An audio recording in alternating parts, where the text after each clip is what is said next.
여러분은 혹시 유언장을 작성해 보신 적이 있으신가요? 나이가 들수록 많은 분들이 한 번쯤 고민하게 되는 문제가 있습니다. 바로 자신의 재산을 어떻게 정리하고 가족들에게 남길 것인가 하는 부분입니다. 특히 자녀들 사이에 상속 분쟁이 발생하지 않도록 미리 유언장을 작성해 두려는 분들도 적지 않습니다. 그런데 많은 분들이 오해하는 부분이 하나 있습니다. 유언장은 단순히 종이에 자신의 뜻을 적어 놓는다고 해서 모두 법적 효력이 인정되는 것이 아니라는 점입니다. 실제로 법에서 정한 형식을 제대로 지키지 못해 유언장이 무효가 되는 사례도 종종 발생하고 있습니다. 그래서 오늘은 2026년 기준으로 우리나라 민법에서 정한 유언장의 효력 인정 조건과 작성 시 반드시 알아두어야 할 주의사항들을 자세히 알아보겠습니다. 먼저 유언장이 왜 중요한지부터 알아보겠습니다. 유언장은 사망 후 자신의 재산을 어떻게 나눌지 미리 정해두는 법적 문서입니다.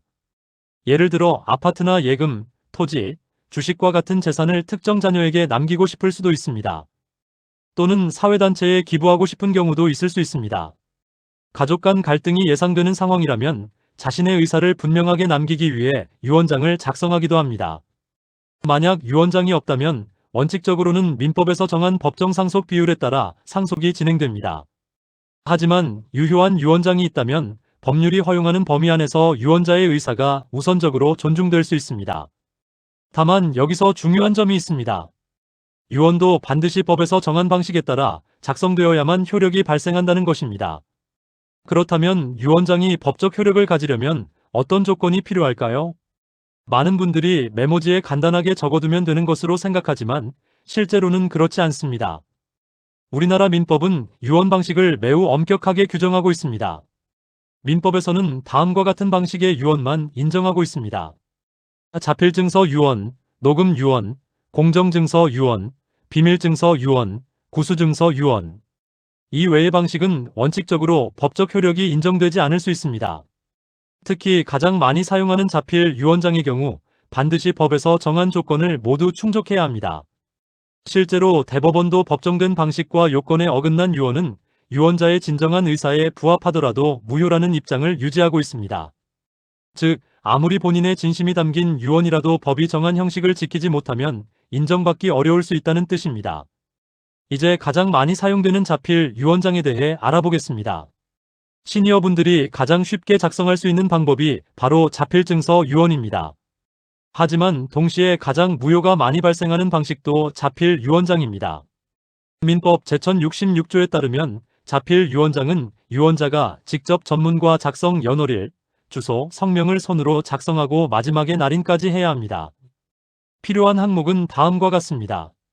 유언 내용, 작성 연월일, 주소, 성명, 날인, 즉 도장 또는 선도장. 여기서 많은 분들이 착각하는 부분이 있습니다.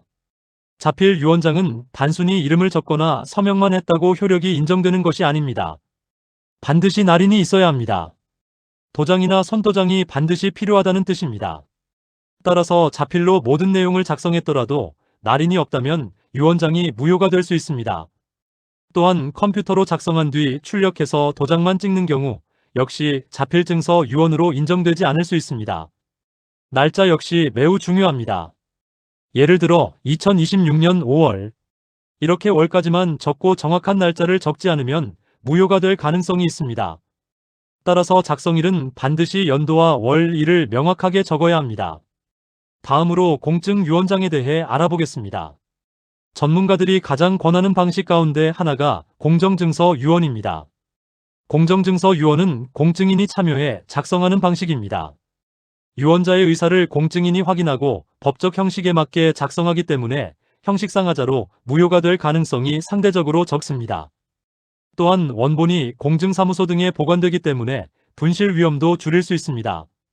실제로 상속 분쟁이 예상되거나 재산 규모가 큰 경우에는 공정증서 유언을 선택하는 경우가 많습니다.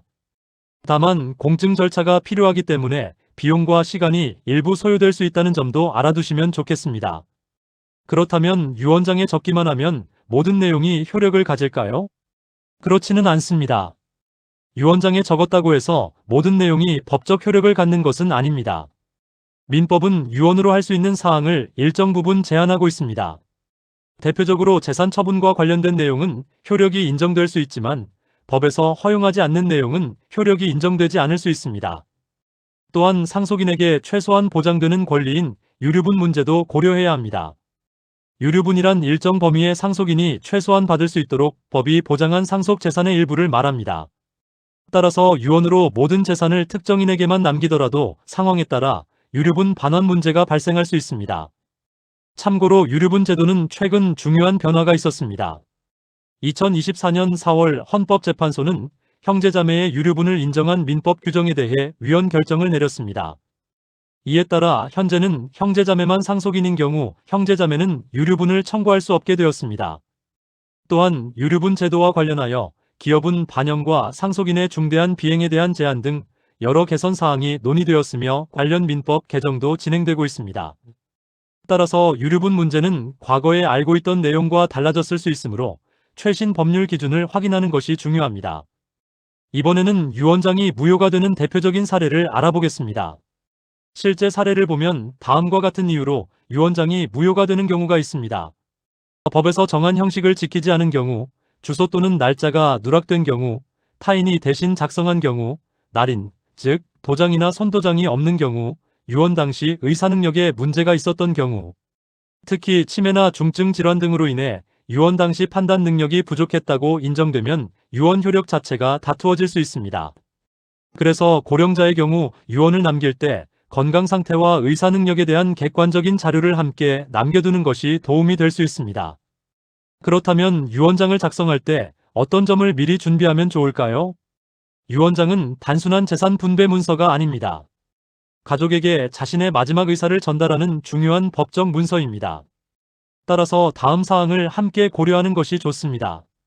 재산 목록을 미리 정리하기, 상속인 현황 확인하기, 부동산과 금융재산 확인하기, 유류분 문제 검토하기, 필요 시 법률 전문가 상담받기. 특히 부동산이나 상가, 토지, 사업체 등이 포함된 경우에는 법률 전문가나 공증 전문가와 상담하는 것이 도움이 될 수 있습니다. 이제 오늘 내용을 다시 한번 정리해 보겠습니다. 2026년 기준 우리나라 민법은 유언장의 효력을 매우 엄격하게 판단하고 있습니다. 아무리 본인의 진심이 담긴 유언이라도 법에서 정한 형식을 지키지 못하면 무효가 될 수 있습니다. 특히 자필 유언장은 작성 연월일과 주소, 성명, 날인 등을 반드시 직접 작성해야 하며 일부라도 빠지면 효력이 인정되지 않을 가능성이 있습니다. 무엇보다 많은 분들이 놓치는 부분은 서명만으로는 부족하고 반드시 날인이 필요하다는 점입니다. 가족 간 상속 분쟁을 예방하고 자신의 의사를 정확하게 남기기 위해서는 법적 요건을 충분히 확인한 후 유언장을 작성하는 것이 중요합니다. 유언장 작성이 필요한 상황이라면 가까운 법률 전문가나 공증기관의 도움을 받아 정확하게 준비해 보시기 바랍니다.